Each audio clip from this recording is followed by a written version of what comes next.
Service ও civil defence Khulna বিভাগ খুলনা। আসলে আজকে এই খুলনার এই আগুনে নিউ মার্কেটের পাশে বাইতুন্নুর শপিং সেন্টারের নিচতলার যা মোবাইল মার্কেটের আগুন, এই আগুনটা 23টা 10 মিনিটে আগুন ছিল। আগুনের সংবাদ পেয়ে সাথে সাথে আমরা বয়রা ফায়ার স্টেশন থেকে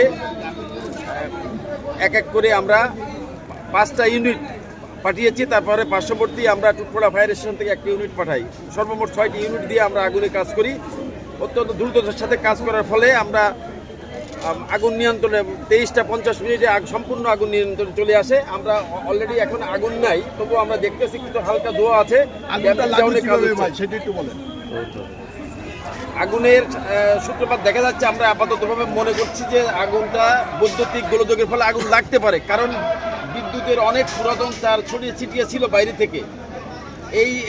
এই কারণে আমরা মনে করছি হয়তো বিদ্যুতের তার থেকে আগুন লাগতে পারে। আমাদের একটু এখানে মার্কেটে আমি বলি, এখানে সচেতনতার অভাব আছে। বিভিন্ন আগুনে দেখা যায় কি প্রায় বিগত 20-30 বছর আগের দোকান, অনেক ইলেকট্রিক যে ওয়ারিংগুলো ছিল এসব ঝুলে গেছে, অনেকটা দুর্বল হয়ে গেছে। এগুলো মেনটেন্স করা হয় না ঠিক মতো, যার ফলে আগুনের অনেক সময় এরকম দেখা যায় আগুনের হঠাৎ শর্ট সার্কিটের ফলে আগুন ধরে যায়।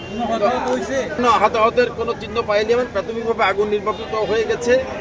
তবে আমরা অনুরোধ জানাই, এরকম যে মার্কেটগুলো আছে এই মার্কেটগুলো যদি আমরা রীতিমতো একটা টাইম মেনটেন করে ইলেকট্রিক ওয়ারিংগুলো মেনটেন্সের আওতায় আনি, তাহলে এই আগুনটা কয়টা দোকান আছে আমরা এখনো ক্ষয়ক্ষতির